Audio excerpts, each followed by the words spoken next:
Hey friends and family. You're all family. I'm home on my lunch break and I stopped down at the antiquarium like I do sometimes. I'll just have kind of a feeling. And I get in the door and Brian says, "Hey man, we have something for you. I don't know if I mean it's not cheap, but he says it's got your name on it if you want it." I really appreciate that because again they know the kind of stuff I'm looking for, and I appreciate that when things come in that they keep me in mind. So well, no, it was a collector's price that they wanted, but I grabbed it. It's something that is really, it's hard to find in this area. Have any of you guys seen this album recently? I was really happy that they called me. I didn't think I'd ever, again, like the Cybertron. This is a album I kind of thought that I would probably not ever own because it is now pretty rare. So I was very happy to pick up a copy of Amon Duul, Disaster. Not Amon Duul 2, but Amon Duul on BASF. This is an original, baby. Disaster. I haven't seen this album. I haven't seen a real copy of this album in over 20 years.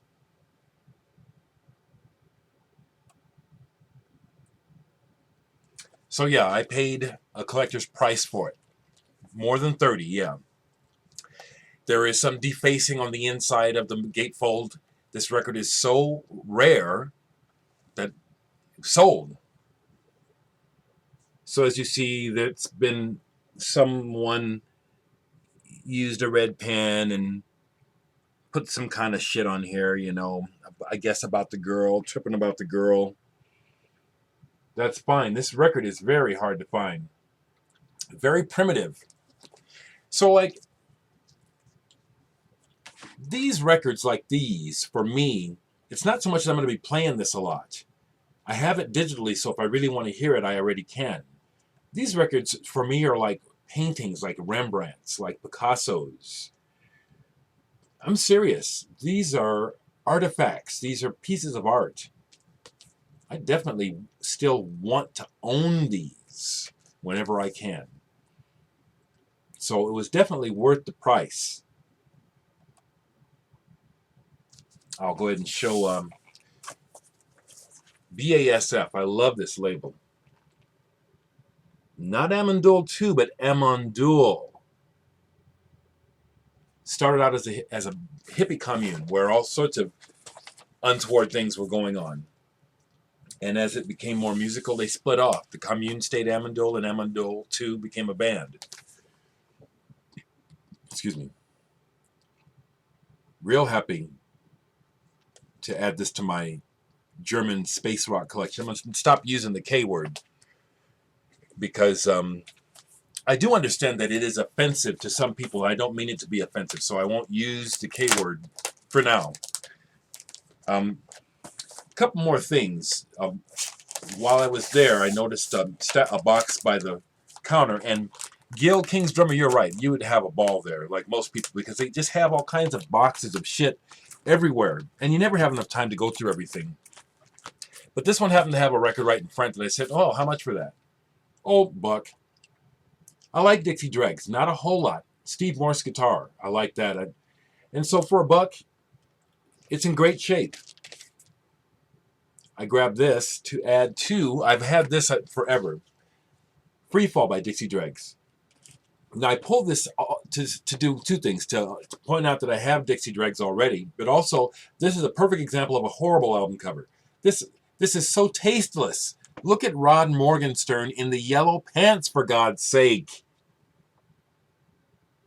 Forever, his butt and his underwear outline in yellow pants, forever on display. Whose idea was it for this horrible album cover? This is one of the worst album covers, truly, in my collection. It's one of the worst. And the back cover is more clever. I get it. You put the two covers together, I get it. But this front cover definitely wasn't worth the back cover. I bet you Rod, the drummer, Morgenstern, in the yellow pants, has fielded many comments, jokes over the years about this record cover. Bet you anything.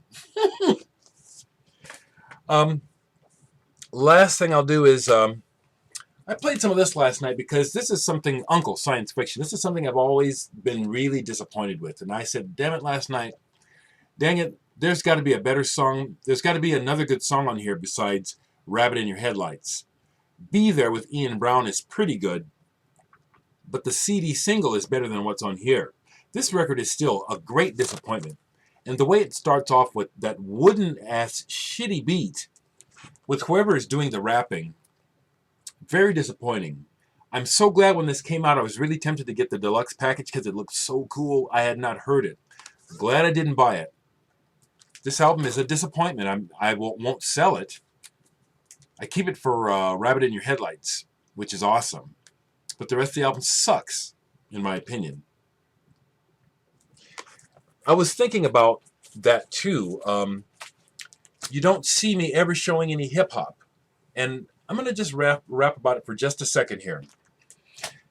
Because of my age and coming up through civil rights, I was under great strains to assimilate mainstream white American culture, which I did pretty well. So by the time mainstream American culture starts to change and hip-hop black culture starts to become more mainstream, at first it was kind of like, well, wait a minute, what happened here? Seriously, I'm being honest. That was my response. It's like, I spent all this time and all this energy trying to catch up with, not catch up with, but do like you motherfuckers want me to do. And it felt like that, like mainstream white America wants me to do. And all of a sudden, you lazy bastards change up. What is this? So there has been that aspect of my attitude towards hip hop in general. The other thing was I have long been disappointed in the materialistic focus of most hip-hop. There is consciousness hip-hop, but I'm not interested in hearing somebody talk to me over beats. Some people do it well, but generally speaking, when I hear hip-hop, it doesn't. I'm not hooked into it. As I've explained, beat and rock are not the most important things to me. Beauty is the most important thing to me. Absolutely. You could tell by my random musics that I got to do before I got shut down. You can tell if you listen to those, if they're still up. That's the kind of stuff I'm drawn to I'm just going to say it, sophisticated, subtle beauty. I don't hear that in most hip-hop. It's not a black-white thing. It isn't. At first, it was, to me, a slap in the face. I hope y'all can understand. Maybe you don't. Maybe some people my age and older will understand, But even though there are some interesting things going on with sampling and looping and stuff, I'm not interested in the talking. I'm not. In general. Okay? Just thought I'd add that. That's my update for today. And I will show... Weeby Ray just showed his guitars, and Mr. Bizarro started by showing his drums. And I said I would respond, and I will eventually. Here's one. Here's my baby. But I'm not a gearhead. I know this was made in like 1975 or 6, I think. But I don't know about equipment. I'm not interested. I like to play. I don't know how to read music. I felt kind of dyslexic as a kid. Had a real hard time learning how to read and forgot right away. But I have a few guitars and a few basses that I'll show maybe tonight. But this is my favorite of my guitars, this Gibson SG. I still have the black cutaway, but I took it off years ago. This thing, and the neck, I guess I'm showing you a little bit now. The neck's been busted 3 times. It had been broken when I bought it, so I've had it fixed twice. So I'm real careful with this now. Matter of fact, I don't even like to take it out on gigs. Okay, that's enough of me.